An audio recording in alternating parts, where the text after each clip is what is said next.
Hey, welcome back. It's Andy here from Stone Age Success, and we're moving on to part 4 of the series of really how to achieve, and this one's all about how to make your process easier so you don't quit.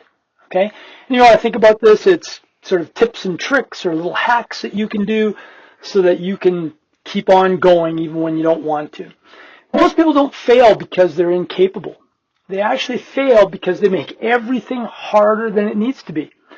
Today's practical hacks, tips and tricks, but of my kind, the Stone Age kind, they're kind of timeless, boring, but they're effective. They're just going to keep you moving along. One thing that you want to make sure that we do when you're starting is lower the starting cost. If a habit requires a personality to change to begin, it's way too big.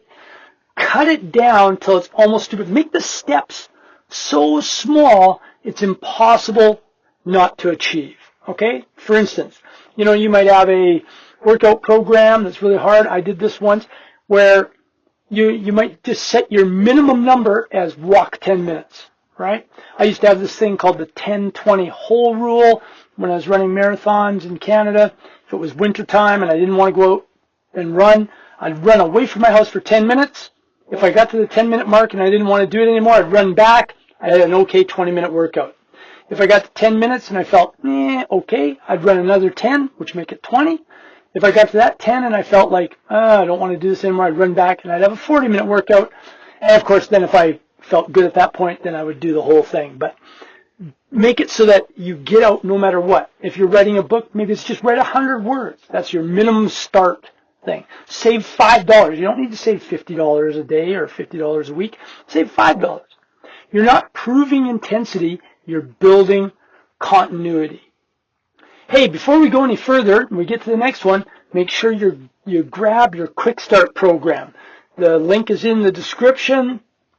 Help get you started on your transformation. Okay, it's a work-through program. You could go back and listen to the first videos and just follow on through and build your own program. All right, tip number 2. Build your environment like a trap, okay? Your environment should make the right thing easy to do. It should be the easy thing, right? Instead of put your phone on the nightstand, maybe put the book you're reading on your nightstand and put your phone somewhere else. Prep your gym clothes the night before so you don't have to search around for them in the morning. I mean, there's a couple times where I actually slept in my running clothes, so I had no excuse at 5 in the morning not to get up and go. Keep the healthy food visible. Get rid of your junk food, right? If watching your diet's one of the things that you're going to do. Discipline is real, but environment is quieter and stronger. Altering your environment makes a huge impact.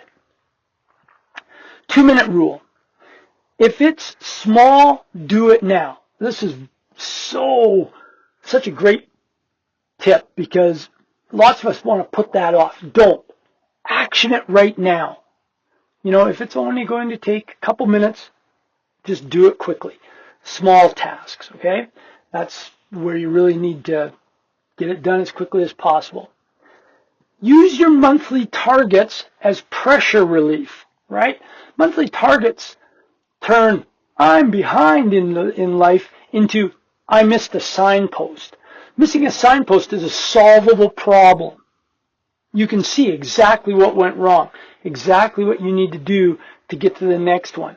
And so it keeps you out of the emotional spiral that makes people quit. People spin it up and then stop. Track one single number. Okay, the workbook emphasizes review and record because data ends drama, takes the emotion out of it. Anytime we can use data. Pick one number per goal, right? Whether it's number of workouts per week or the applications that you sent away to get a job or the dollars you saved or the hours of actual concentrated work you do. If you can't measure it, you can't improve it. Next one. Make sure you rehearse the process, not the trophy. Visualization works best when it's practical. Rehearse the next action, the next conversation, the next repetition you're going to do. You're training your nervous system to stay calm while doing the work. So visualization, don't always visualize the end, the way out there, the actual end goal, the vision 5 years away. Visualize the next step. You want to make it so real. Tip 6, protect discipline and commitment. In the workbook, we call these two things vital traits. The Stone Age Success version is commitment is deciding to do something. Discipline is continuing to do it. You don't need to feel ready. You need to stop renegotiating with yourself every morning. Just make it happen. Well, that's the fourth part of the series, the tips and tricks. Only one more to go before we get to the end. So far we've covered self-analysis, setting your goals, getting the daily structure, making it easy with some tips and tricks so you can not quit. Now, if you're tired of starting over, subscribe and comment in the area which part of the wheel of life is the lowest for you, whether it's your career, health, relationships, finances, whichever, so that you're not carrying it alone. Put it in the comments. Also, remember to grab your Stone Age Success Quick Start, and shortly I'm going to be unveiling the full 90-day guided Stone Age Success program through a live beta run, only available to 20 or 30 people. This will be available through application to those who have downloaded my Quick Start program only. And really, the beta version is only going to be open for those who are truly ready to get unstuck and start moving forward. They're done renegotiating with themselves. Look forward to the final in the series called The Science of Success. This is Andy from Stone Age Success.